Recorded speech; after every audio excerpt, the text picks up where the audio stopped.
1장부터 33장까지인데 32장 23절부터 32절까지 교독하겠습니다. 32장 23절부터 32절까지 말씀입니다. 창세기입니다. 창세기 32장 23절부터 32절까지 말씀입니다. 제가 23절 읽겠습니다. 그들을 인도하여 시내를 건너가게 하며 그의 소유도 건너가게 하고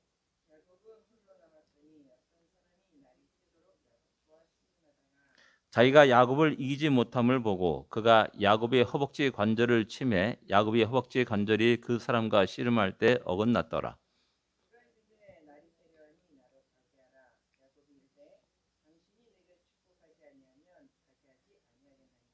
그 사람이 그에게 이르되 내 이름이 무엇이냐? 그가 이르되 야곱이니이다.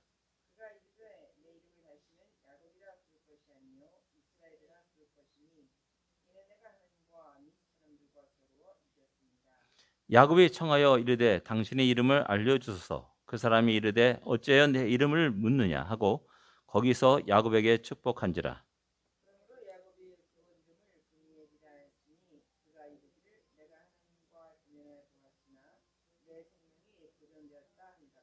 그가 분이엘을 지날 때 해가 돋았고 그의 허벅다리로 말미암아 절었더라.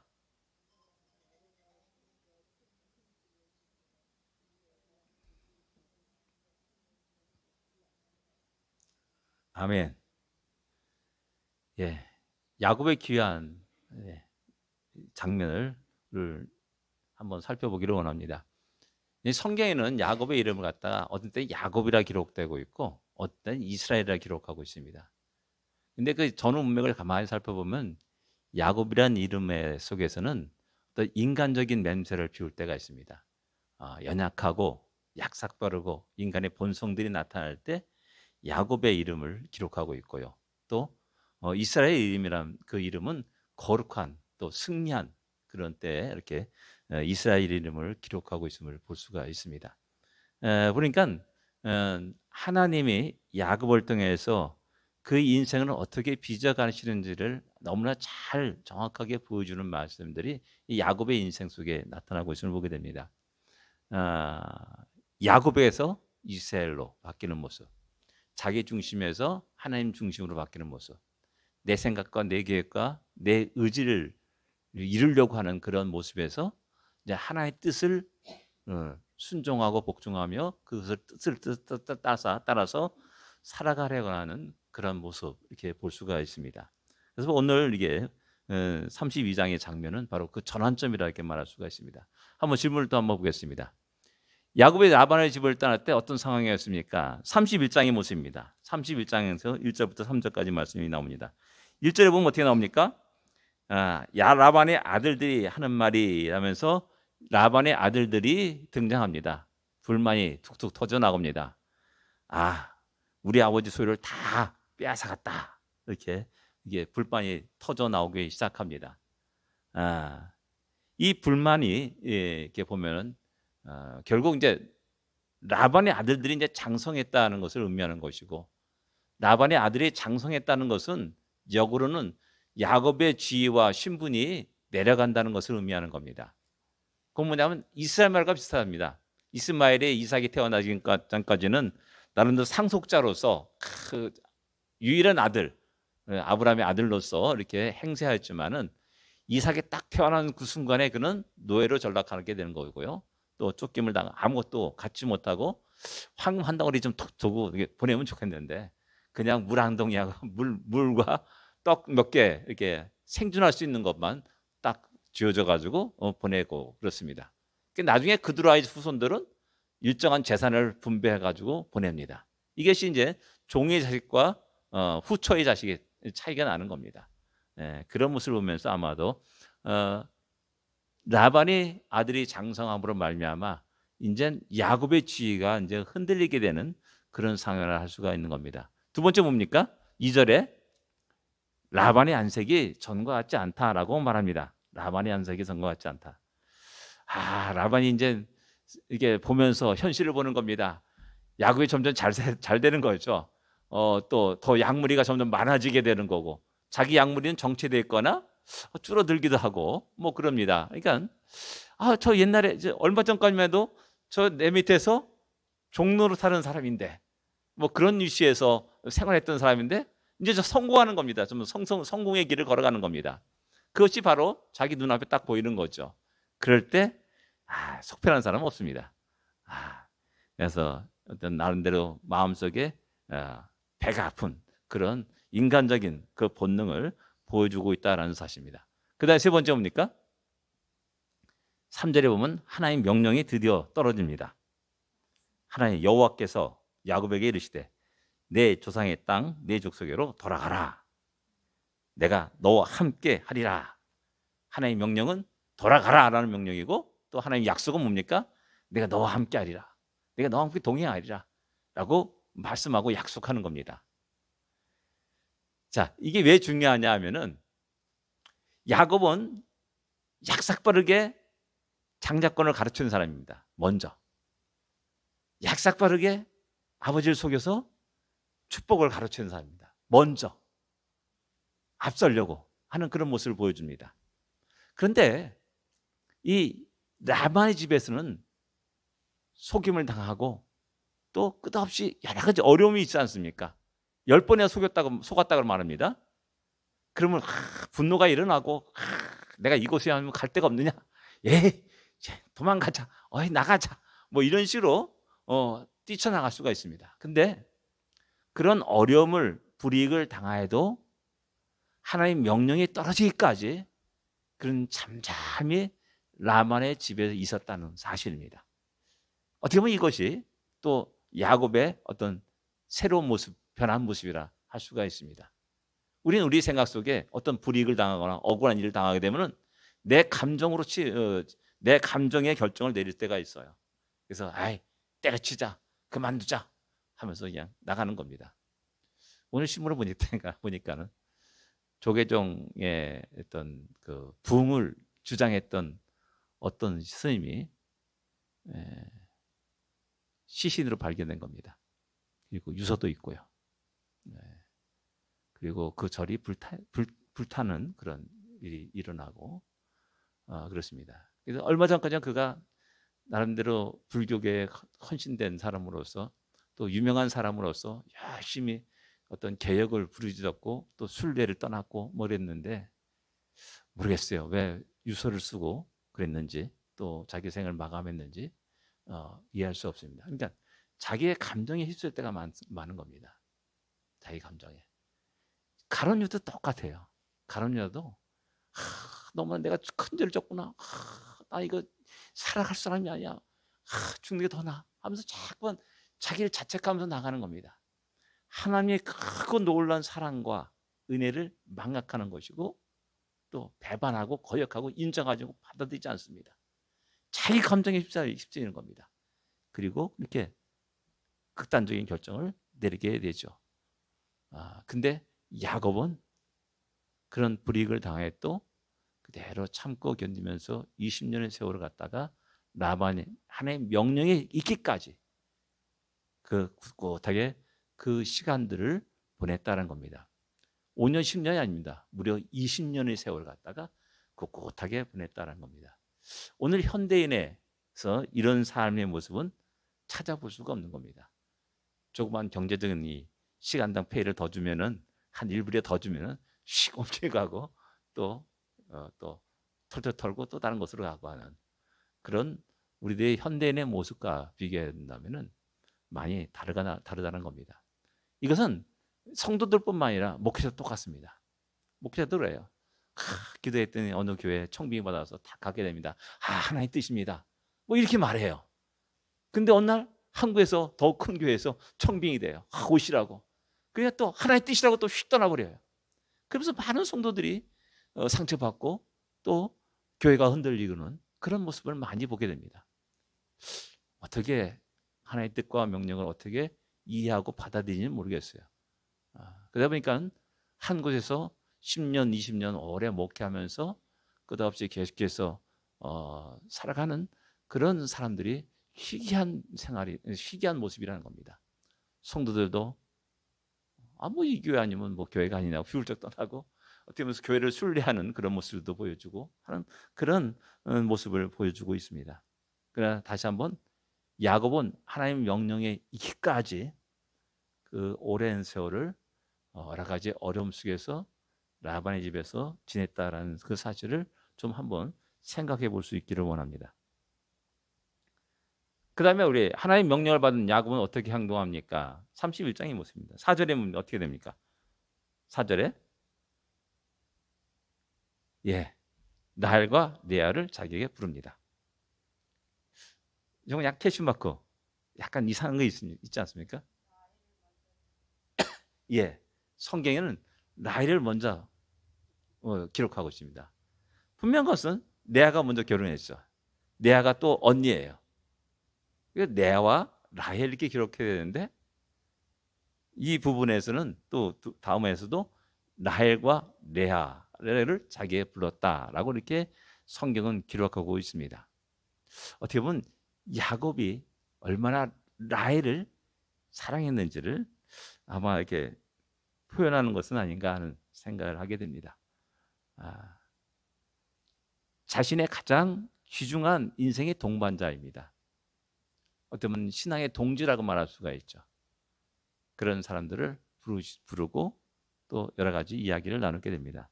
5절부터 13절까지 쭉 뭐가 나오냐면은 뭐가 나오는 것 같습니까?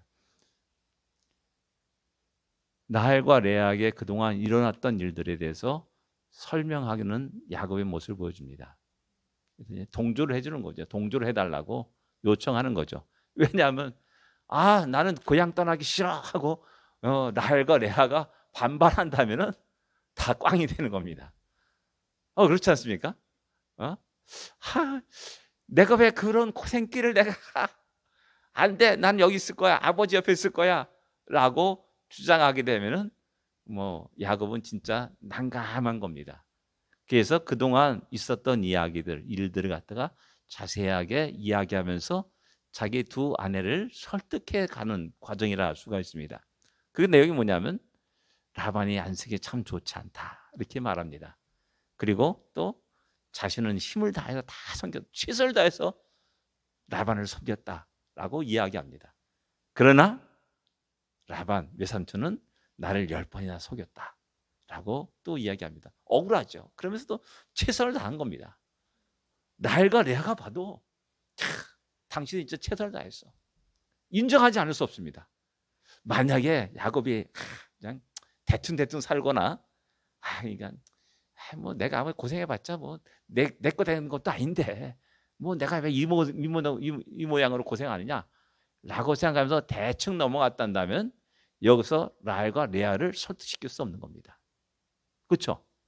당연하잖아요. 맨날 빈둥빈둥 놀고 게으름 피우고 농땡이 피우고 약삭빠르게 왔다 갔다 하는 그런 모습을 봤단다면은 저 남편 따라가서 내가 생고생했구나. 그 뼈는 빠른 거 아닙니까? 근데 지혜롭게 최선을 다해서 20년의 세월을 갖다가 일하는 그 모습을 옆에서 본 겁니다. 그 다음에 중요한 게 있습니다. 그러나 하나님이 나를 해치 못하게 하셨다 라는 사실을 분명히 이야기합니다. 참 그렇게 억울한 일 당해도 어떻게 살아가냐 이렇게 되지 않습니까?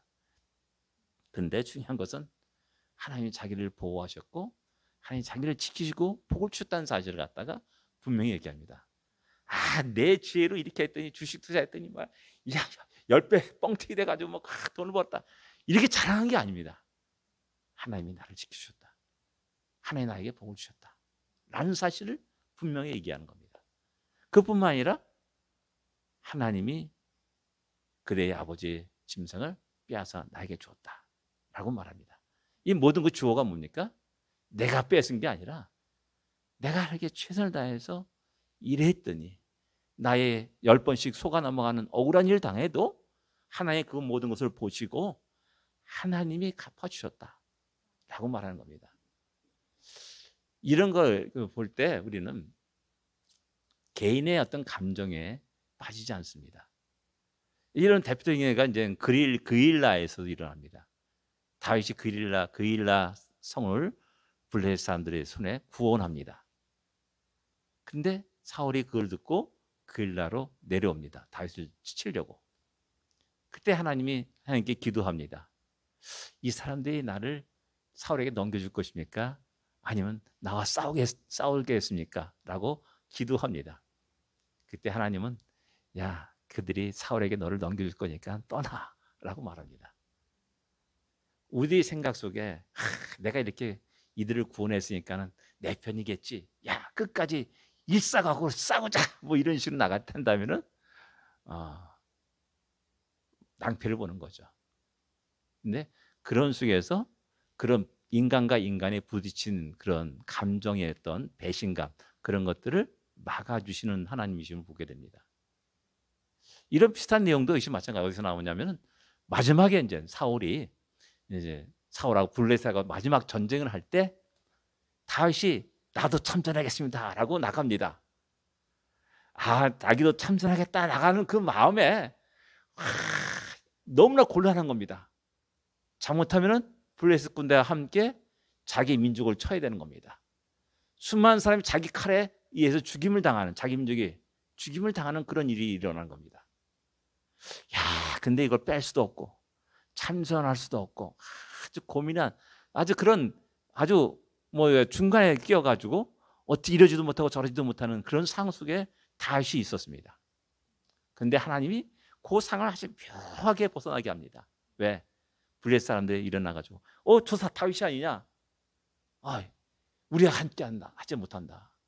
만약에 함께하다가 우리 뒤에서 빵 치면은 우리 그대로 끝나는 거 아니냐? 쫓아내라.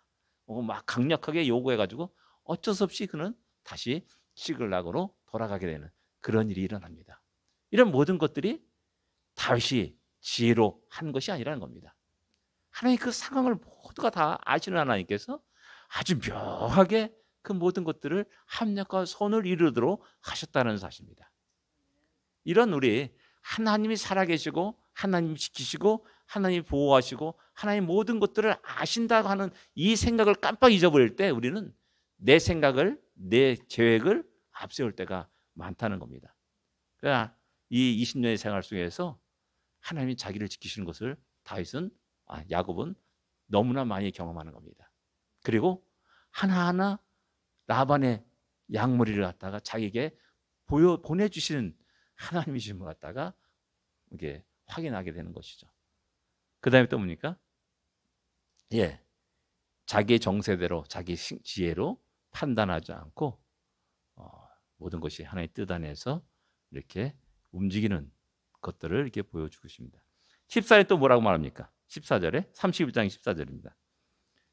라헬과 레아가 그에게 대답하여 이르되 우리가 우리 집 아버지 집에서 무슨 분기나 유효산이 있으려 하면서 라헬과 레아가 함께 하겠다고 동조를 합니다. 이제 드디어 진정 당신 뜻대로 우리가 같이 가겠습니다 라는 그런 허락을 받게 되는 거죠. 그 다음에 19절에 라헬이 아버지 드라이브를 훔칩니다. 저거 가져가면 뭔가 재수가 좋을 것 같아. 빈소로 나가기는 좀 멋쩍으니까는 귀한 것, 중요하게 여기는 것 하나 들고 나가자 하고 가져간 게 이제 드라이브입니다. 가정신이라 말할 수 있습니다. 네. 지금은 그런 모습이 없는데 예전엔 단지 우리 뼈대 있는 집안들 다 신주를 모시고 그렇게 살았습니다. 그리고 또 이제 여러 가지 중요하게 생각하는 것들이 있습니다. 감사합니다.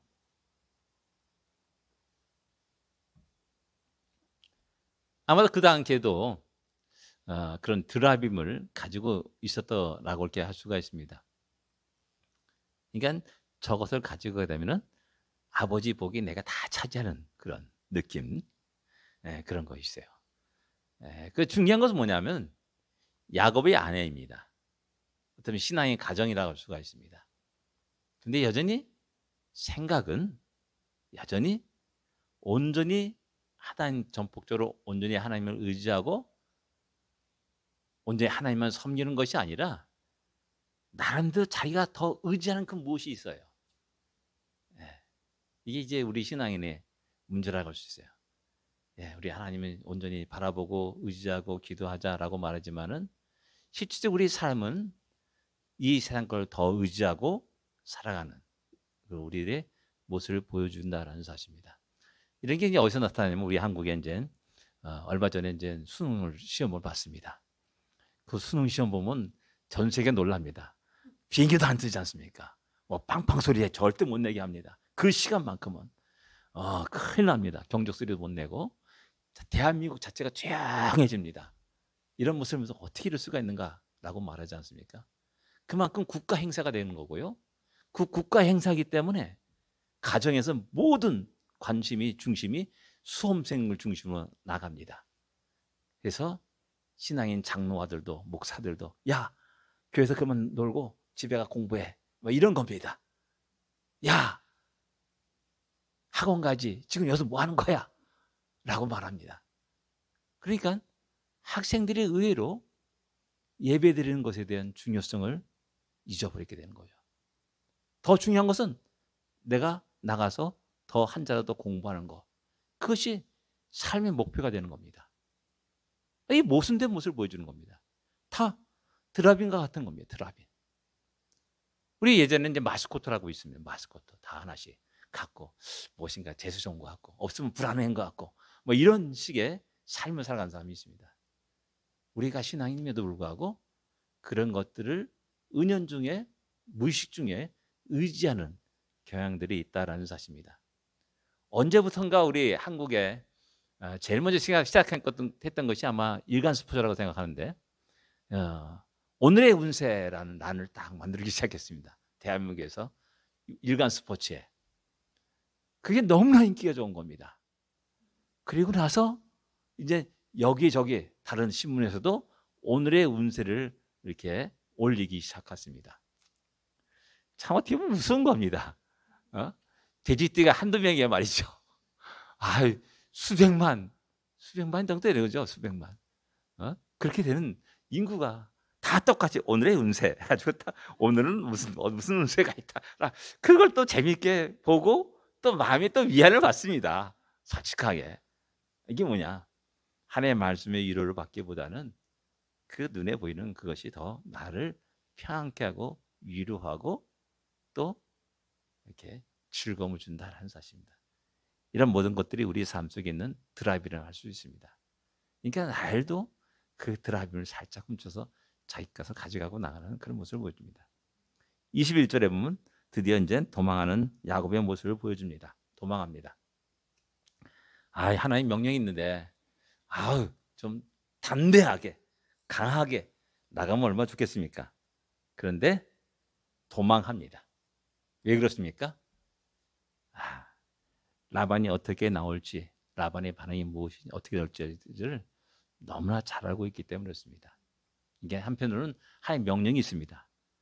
한편은 또 역시 마찬가지로 담대함과 평안보다는 두려움과 걱정이 있는 연약한 야곱의 모습을 그대로 보여주고 있습니다. 우리에게 똑같습니다. 우리가 믿는다고 말하고 있고 또 하나님의 약속이 내 세상 끝날까지 너와 함께 하겠다라고 약속하시지만은 그냥 언제나 늘 우리의 마음속에 걱정과 근심이 떠나지 않는 것이 우리의 삶의 모습입니다. 그런 모습 속에서 도망합니다. 세 번째, 야곱이 도망한 후에 라반은 언제 그 사실을 알게 됩니까? 또 얼마 동안 쫓아갑니까? 그리고 또 어디서 만납니까? 30장 22절부터 이렇게 쭉 보게 3일 만에 야곱이 도망한 지 3일 만에 알게 되었다라고 말합니다. 그리고 며칠 쫓아갑니까? 7일 길을 쫓아갑니다. 7일 길 쫓아가니까 뭐냐면 야곱을 만난 것은 뭐냐면 야곱이 도망간 후에 10일 후에 만나게 된 겁니다. 3일과 10일이니까는 10일 후에 만나게 된 겁니다. 근데 어디서 만나냐? 길라사에서 만납니다. 길라사에서. 제가 왜 이 이야기를 하냐면은 10일 동안 야곱이 짐승들과 그게 뭐 한 짐승이 한 2,000마리 뭐 양, 염소, 소 하면 4,000마리, 4,000마리 정도 되는 아마 그럴 것이라 생각됩니다. 왜냐하면 나중에 에서에게 뇌물을 보내는 그 양이 양 200마리, 염소 200마리, 암염소 암양 200마리씩, 순염소 10마리, 20마리 이렇게 보내는 걸 볼 때, 그러면 양 2천 마리 정도 되지 않았을까? 염소가 2천 마리 정도 되지 않았을까? 한 10분의 정도 보냈지 않았겠습니까? 반tuk돼서 보내지 않았을 겁니다. 그죠? 그렇게 되면 그 정도 양, 염소, 소떼를 몰고 가는 겁니다. 그게 막 말처럼 말을 팍 달려가지고 가는 게 아니죠. 근데 10일 만에 어디까지 갔냐면 길라산까지 가는 겁니다. 그래서 하란에부터서 길라산까지 거리를 한번 보시기 바랍니다. 제가 왜 이 이야기하냐면 출애굽과 연관되기 때문에 그렇습니다. 제가 출애굽을 했습니다. 나중에 애굽 군대가 쳐들어옵니다. 그리고 홍해가에서 그들이 만나고 홍해를 건너게 됩니다.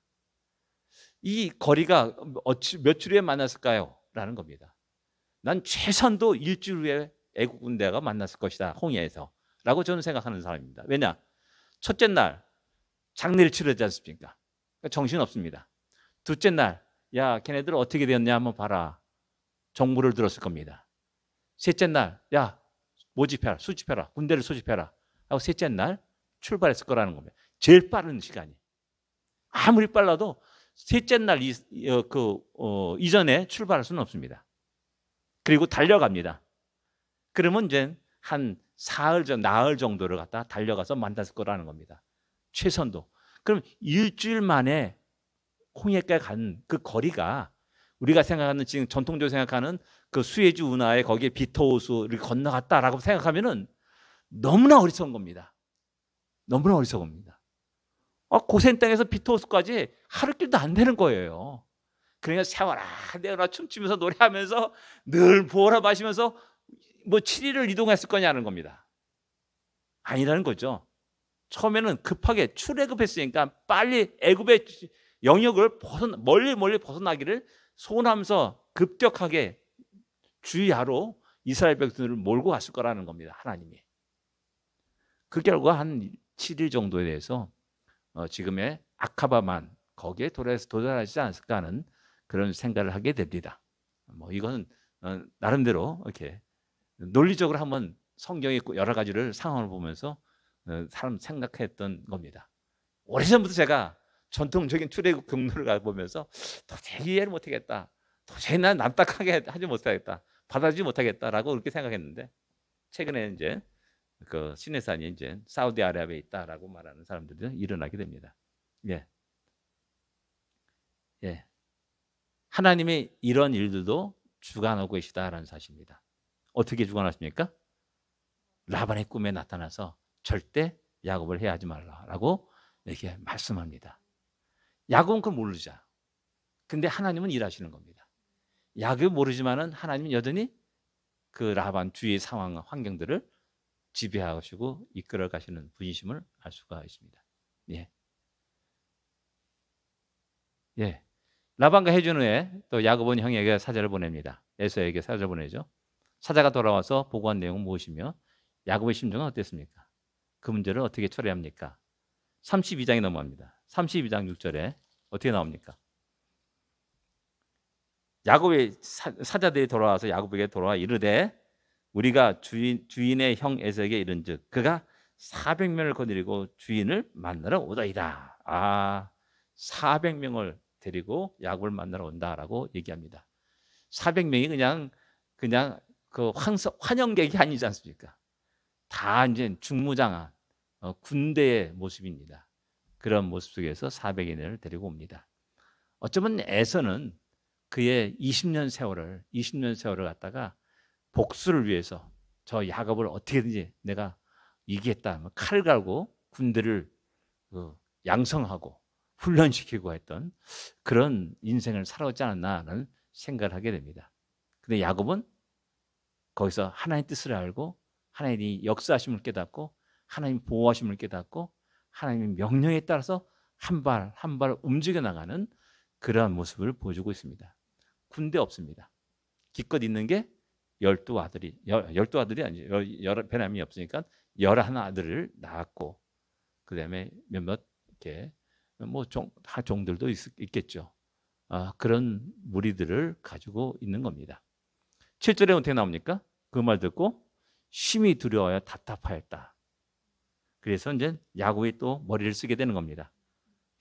어디 가나 야곱은 이 머리가 팽팽 돌아가는 사람입니다. 지혜로운 사람이라 할 수가 있습니다. 모든 무리들을 두 때로 나누게 됩니다. 그래서 한 때를 치게 되면 한 때는 도망가게 하고 이런 계략을 깨고 또 이렇게 시도를 합니다. 30장 9절에서 12절까지는 이제 야곱이 기도합니다. 하나님 하면서 내 조부 아브라함의 하나님, 내 아버지 이삭의 하나님 하면서 쭉 얘기합니다. 전에 이렇게 말씀하지 않았습니까? 나에게 이렇게 약속해 주지 않았습니까? 하나님 명령에 따라서 움직이지 않았습니까? 뭐 이런 얘기를 쭉 하면서 하나님께 기도를 합니다. 예, 분명한 것은 하나님의 약속이 있었습니다. 그리고 하나님의 명령이 있었습니다. 근데 여전히 두려움을 벗어나지 못하는 그런 야곱의 모습을 보여주고 있는 겁니다. 예. 그 다음에 13절에 에서를 위하여 예물을 택합니다. 예물이 참 뭐 암염소 200, 순염소 20, 암양이 200, 순양이 20, 전나는 낙타 30, 새끼가 또 그 새끼, 암소가 40, 황소가 10, 암나귀가 20, 그 새끼의 나귀가 10이라 하면서 상당한 많은 양을 갖다가 예물을 택합니다. 그래서 에서에게 보냅니다. 32장 24절에는 뭐랍니까? 모든 가족들을 강에 건너게 하고 자기 홀로 남습니다. 진짜 이건 뭐 생사 뭐 그런 기로에 있는 겁니다. 그래서 모든 수사를 다 동원합니다. 머리 다 써가지고 도망갈 구리도 하고요. 또 마음을 돌리려고 또 뇌물을 다 준비해가지고 또 작은 째째 뇌물이 아니라 줄 바에는 왕창 주자 해가지고 상당히 많은 뇌물을 준비해가지고 쫙 마음을 녹이려고 합니다. 그뿐만 아니라 하나님께 기도도 합니다. 근데 여전히 그의 마음속에는 두려움이 떠나지 않습니다. 참 뭐 우리의 인생과 똑같습니다. 우리가 할 수 있는 모든 최선을 다합니다. 또 하나님께 기도하기도 합니다.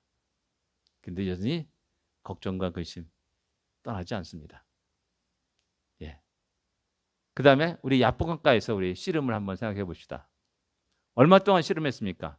32장 24절에 보면 얼마 동안? 날이 새도록, 밤에 되어서 날이 새도록, 그러니까 최소한도 6시간 정도? 최소한도 6시간일 겁니다. 그죠? 그 정도 씨름했다라고 볼 수가 있습니다. 좀 이상하지 않습니까? 씨름은 이렇게 장기전입니까? 아니에요. 우리나라 씨름도 야 하면은 5분 안에 다 끝나버립니다. 세 판이 어떤 5분 안에 다 끝나버리는 아주 단기전입니다. 단기전에 승부를 볼 수 있는 게 씨름입니다. 근데 이게 6시간 이상 가는 씨름을 했다라는 것, 그만큼 처절했음을 우리가 알 수가 있습니다. 야곱의 상대는 자기를 놓지 않는 야곱을 어떻게 합니까? 25절을 보면은 허벅지 관절을 쳤다. 그리고 허벅지 관절이 어긋났다. 나중에 그 결과 이제 절뚝절뚝 절면서 다리를 절면서 이렇게 움직이는 야곱의 모습을 볼 수가 있습니다. 그 다음에 야곱은 그에게 무엇을 말합니까? 내게 축복하지 않으면 절대 당신을 가게 하지 않겠습니다라고 아주 간절하게 매달리는 모습을 우리에게 보여줍니다. 야곱의 이름을 물어본 이유는 무엇입니까? 야곱의 어떤 이름을 줍니까? 내 이름이 무엇이냐라고 질문합니다. 그 사람이 네 이름이 무엇이냐? 하나님이십니다. 천사 씨름했다라고 말합니다. 근데 왜 야곱을 이름을 묻습니까? 야곱의 이름을 몰라서 묻겠습니까? 성경에 종종 내가 왜 여기 있느냐 뭐 이런 질문을 할 때가 있어요. 엘리야가 이제 너무나 괴로워가지고 시내산까지 갔는데 너 왜 여기 있어? 이렇게 하나님 질문하는 장면이 나옵니다. 몰라서 하는 질문이 아니잖아요. 그 뭐냐? 하나님 질문하는 그것은 너가 있는 현재 위치가 어딘 위치인지 네 자신을 보라는 겁니다. 여기서 마찬가지로 내 이름이 무엇이냐라고 말하는 것은 야곱의 이름을 몰라서 하는 게 아니라 야곱 너 자신을 보아라 라고 말하는 겁니다. 야곱 뭐냐? 야곱 내 이름입니다. 야곱 꽤 많은 사람, 발 뒤꿈치를 붙잡고 나온 사람, 뭐 이런 의미를 갖고 있는 겁니다. 이때 자기 자신을 보는 겁니다. 내 이름이 야곱이네. 야, 나는 그렇게 살아왔구나. 내 의지로 내 지혜로 발버둥치며 살아온 인생이구나 라는 사실을 드디어 이 장면에서 야곱은 깨닫게 되는 겁니다. 그리고 이어서 야곱의 새로운 이름을 줍니다. 너는 지금까지 내 뜻과 생각으로 지혜로 의지로 모든 것을 취하려고 애를 써왔는데 이제 너는 진정으로 이스라엘이 되어라 라는 그런 의미에서 이스라엘 이름을 줍니다. 하나님과 겨루어 이겼다라는 이름입니다. 뭐 너무나 거룩한 이름이죠. 이것을 잘못 오해하게 되면 야, 내가 하나님보다 더 세다 뭐 이렇게 망발하는 사람은 결코 없을 겁니다. 하나님과 겨루어 이겼다라는 뜻은 무엇입니까? 아버지 아들이 씨름합니다. 애기가 이제 2살 먹여 어려하고 꼬마하고 이제 아버지하고 씨름합니다. 씨름하는데 그 아들을 그냥 내팽개치는 아버지는 하나도 없습니다. 그렇죠? 일부러 쓰러집니다. 아버지가. 근데 아들은 내가 이겼다고 막 춤추고 노래합니다. 근데 아들이 이긴 겁니까? 아니에요. 아버지가 져준 거잖아요. 우린 요 사실 깜빡 잊어버릴 때가 있어요. 내가 어떤 것에서 성취하게 되면 내가 성취했다. 그 성취 그 감에 기뻐 흥분해가지고 막 이게 날뛰는 그런 경우가 있는데 그런 모든 것은 하나님이 은혜로 하나님이 베풀어 주셨고 허락해 주셨고 하나님이 나를 너무 사랑하기 때문에 그걸 인정해 주시는 겁니다. 그래서 야곱은 그 옷 지명을 어떻게 불렀습니까? 그 뜻은 무엇입니까? 30절에 보면은 분이엘이라 합니다. 분이엘. 하나님의 얼굴이라는 뜻을 가지고 있는 말입니다. 제가 이 분이엘이란 이 지명을 잊지 못한 게 뭐냐면은 가장 사랑하는 동기 목사, 가장 친한 친구 목사가 첫 번째 개척했던 그 교회 이름이 분이엘 교회였습니다. 게다가 이제 노회에서 분이엘 이름보다 광탄제일교회로 바꾸는 게 좋겠다라고 이렇게 권고를 해가지고 광탄제일교회로 바뀌게 된 겁니다. 그 친구는 분이엘의 이름을 하나님의 얼굴이라는 이름, 나름대로 굉장히 기도의 응답 속에서 그런 분이엘 교회라는 이름으로 첫 번째 시작을 했습니다. 근데 이제 광탄제일교회가 된 겁니다. 네. 호세아 선지자는 이 사건을 어떻게 기록합니까? 호세아 12장 4절의 말씀입니다. 한번 찾아보시기 바랍니다.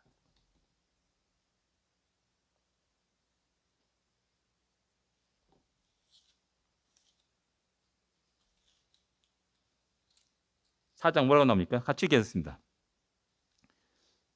천사와 겨루어 이기고 울며 그에게 간구하였으며 하나님은 베델에서 그를 만나셨고 거기서 우리에게 말씀하셨나니. 여기서 보면은 천사와 힘을 겨루어 이기고 울며 그에게 간구했다라고 말합니다. 결국 승리의 함성 그것이 아닙니다. 그렇죠? 도리어 처절하게 하나님께 울며 간구하는 야곱의 모습을 우리에게 보여주고 있습니다. 그만큼 처절한 씨름을 했고 그렇게 처절히 그를 붙잡고 자기를 축복해달라고 매달렸다라는 사실입니다. 이때 어떻게 보면 이스라엘 이름은 하나님 입장에서 야, 너가 나를 이겼구나 라는 그런 대견스러움일까요? 그러면서 진짜 철저히 그를 부수시고 깨부시고 낮추시고 하는 하나님의 어떤 손길과 또 능력을 보게 되는 겁니다. 그리고 그 사실을 알고 철저히 그는 진정한 이스라엘로 하나님을 의지하고 하나님 믿고 의지하는 그러한 모습으로 이 기점을 통해서 변하게 되는 겁니다. 예. 그다음에 여섯 번째인데 야곱은 에서를 만날 때 자식들과 아내를 어떻게 배치합니까? 33장 2절과 3절입니다. 어떻게 배치합니까? 예, 여종과 그 자식을 맨 앞에 딱 보냅니다. 여기서 또 야곱의 머리가 나오는 겁니다. 깨가 나오는 거죠. 여종들의 자식을 그 다음에 레아와 그 자식을 그 다음에 놓습니다. 그리고 제일 안전하게 이제 라헬과 요셉을 맨 나중에 놓습니다. 그래서 여참은 제일 쉽게 도망갈 수 있도록 이게 참, 야, 이렇게 철두철미한 야곱의 모습입니다. 철두철미하죠. 그 다음에 야곱이 이런 모습은 무엇을 의미합니까? 전과 다른 점이 무엇인가요? 야곱의 이런 모습, 여전히 인간의 계획과 그런 것들을 놓지 않은 모습을 볼 수가 있습니다. 우리가 보통 이러지 않습니까? 얘기하는 게 뭐냐면, 저도 이제 그런 세계 속에 살았습니다. 야, 인간이 할 수 있는 최선을 다하는 거다. 그리고 하나님께 맡겨라. 뭐 이런 식으로. 뭐 다 동의하시죠? 예, 저도 그렇게 많이 말을 했습니다. 근데 이제 같이 일하는 데서 일할 때 같이 일하는 동료 한 사람은 늘 싱글싱글 웃어요. 나는 이렇게 생각한다. 내가 최선을 다하고 그 결과를 하나님께 맡긴다. 그랬더니 자기는 그렇지 않다는 거예요. 그래서 자기는 다 맡긴대. 이해를 못했어요. 납득이 안 갔어요. 왜? 나는 야곱처럼 살았거든요. 모든 걸 혼자 고민하면서 결정하고 그것을 이루려고 애쓰는 그런 모습에 살아왔거든요. 그러니까 내가 내 염려를 주께 맡기라. 수고하면 다 내게로 오라. 난 이런 말씀들이 나에게는 상당히 어려운 말씀이었어요. 사실은 쉬운 말씀이에요. 근데 나에게는 어려운 말씀이었어요. 왜? 내 짐을 하나님께 다 맡겨. 내가 할 수 있는 최선을 내가 다 해야 되는데, 이런 식의 생각이었어요. 근데 이제 좀 신앙생활 하다 보니까는 그것조차도 맡기는 거구나. 내 생각과 내 계획도 맡게 되는구나 라는 사실을 이제 조금씩 깨닫게 되고 알게 되는 겁니다. 왜? 하나님 보이지 않는 손길이 나의 모든 주위의 환경과 상황을 갖다가 조정하시고 간섭하시고 이끌어 가시는 하나님을 봤기 때문에 내가 쓸데없는 거 고민해서 뭐 하는가. 어떻게 그러다 보니까 좀 약간 좀 이제 어떤 일이 있어도 초조하거나 그러지는 않습니다. 네. 야곱의 지혜로운 모습을 보여줍니다. 근데 또 다른 점이 있다면 뭡니까? 전폭적으로 하나님 만났지 않습니까? 그리고 나서 이 모든 것 다 주님의 손 안에 있습니다. 주님이 뜻 안에 있습니다. 라는 그런 마음으로 나가는 그런 모습을 우리에게 보여줍니다. 예. 그 다음에 7번 굽히면서 그 형에게 에서에게 가까이 다가가고 있습니다. 성경에서 7이라는 수는 완전수를 말하는 겁니다. 그러니까는 완벽하게 형에게 엎드리는 겁니다. 완벽하게. 작은 6가지만 하고 7가지는 안 하는 게 아니라 형 에서가 보더라도 야, 야곱아 너 이렇게 변했느냐 할 정도로 완전히 다른 모습으로 딱 엎드리는 그런 모습을 보여주고 있다는 사실입니다.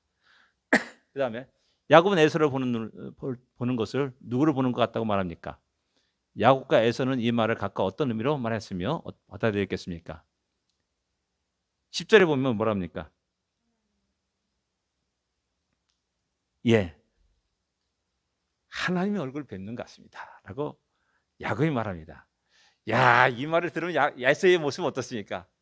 야, 내가 하나님이야 뭐 이렇게 생각할 수도 있다는 겁니다. 신앙이 없는 사람들은. 왜? 내가 너에게 은혜를 베푼다. 내가 너보다 힘이 강해. 내가 너를 지금 죽일 수도 있고 살릴 수도 있어. 나의 모든 권한은 나에게 있어 라고 생각할 수가 있는 겁니다. 그리고 자기 앞에 그렇게 이야기하면서 말하는 야곱의 모습을 보면서 내가 최종 승진자다 뭐 그렇게 생각하지 않겠습니까? 내가 언제든지 야곱 400명의 군대를 동원해가지고 처없앨 수 있어 뭐 이렇게 생각할 수도 있는 겁니다.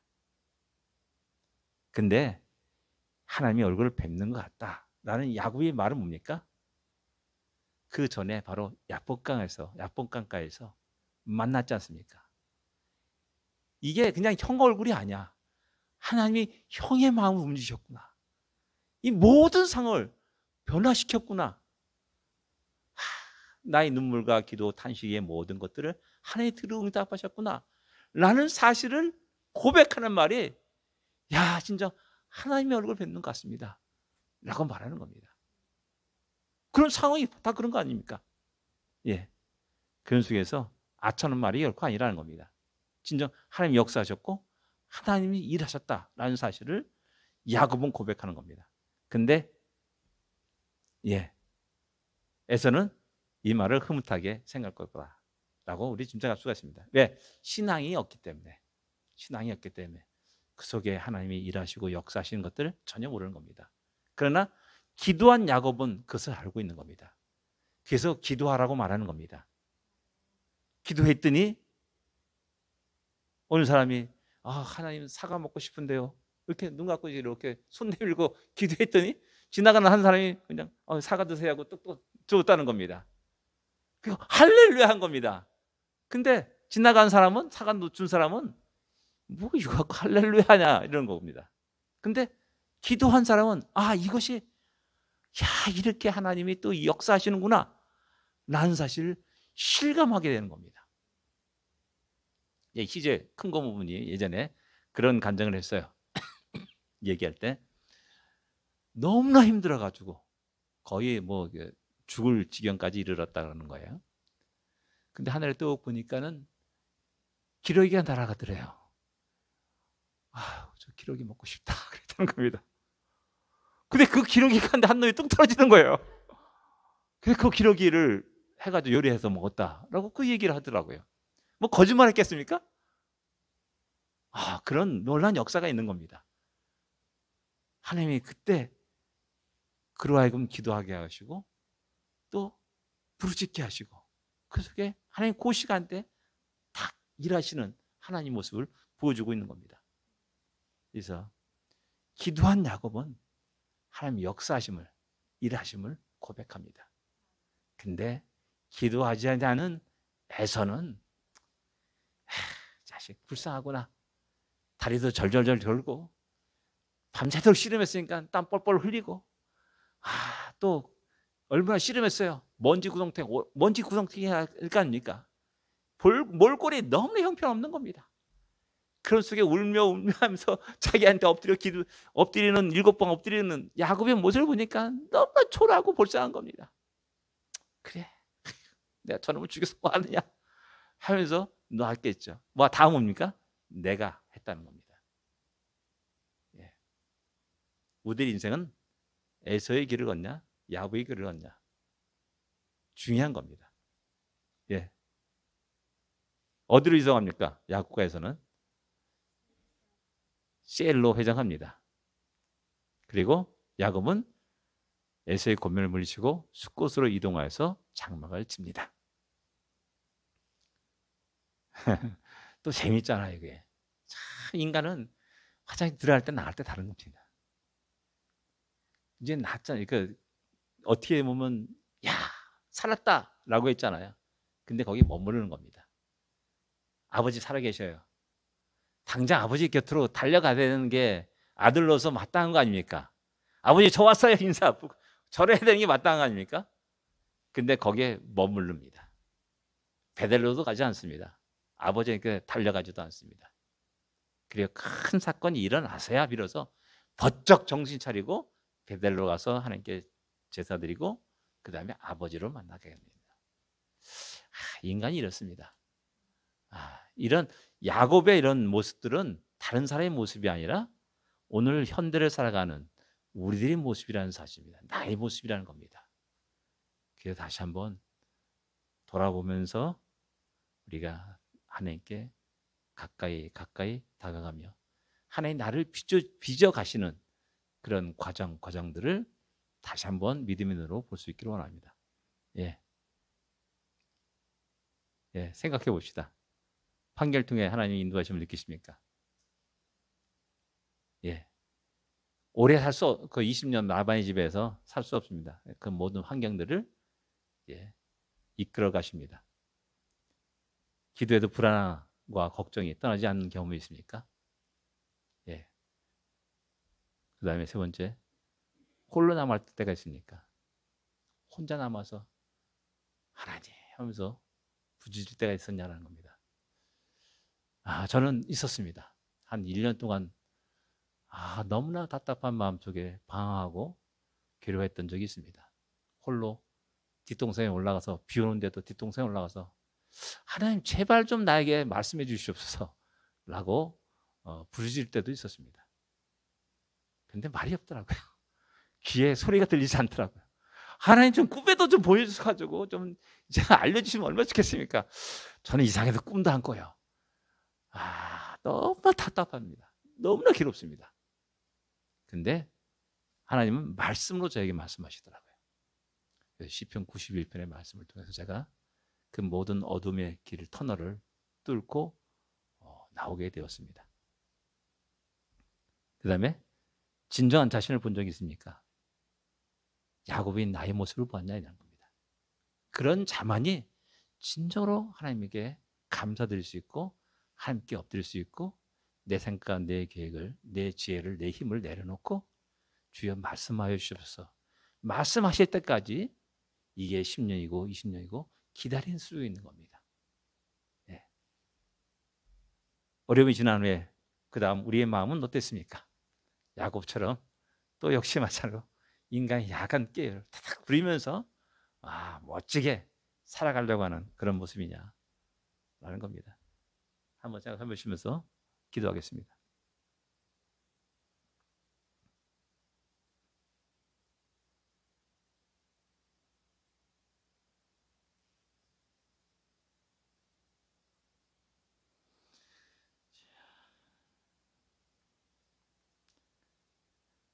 하나님 감사합니다.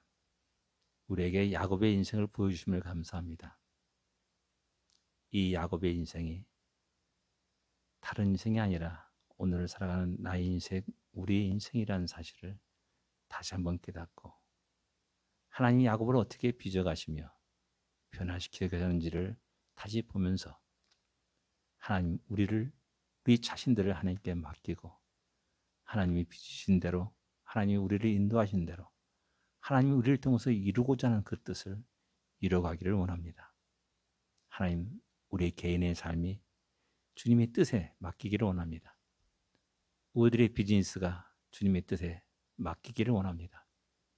우리의 가정과 우리의 교회가 온전히 주님의 뜻에 온전히 맡겨지고 하나님이 역사하시는 것들을 보고 하나님께 영광을 돌리고 하나님이 행하신 크고 놀라운 일들을 증거하시는 우리가 되게 하여 주시옵소서. 이 시간 우리 함께 하심을 감사합니다. 예수님으로 기도드립니다. 아멘. 하늘에 계신 우리 아버지여, 이름이 거룩히 여김을 받으시오며 나라의 마음이시며 뜻이 하늘에서 이루어진 것 같이 땅에서도 이루어지리이다. 오늘날 우리에게 일용할 양식을 주옵시고 우리에게 죄진 자를 사하여 준 것 같이 우리 죄를 사하여 주옵시고 우리를 시험에 들지 말게 하옵시며 다만 악에서 구하옵소서. 되게 나라와 권세와 영광이 아버지께 영원히 있사옵나이다. 아멘.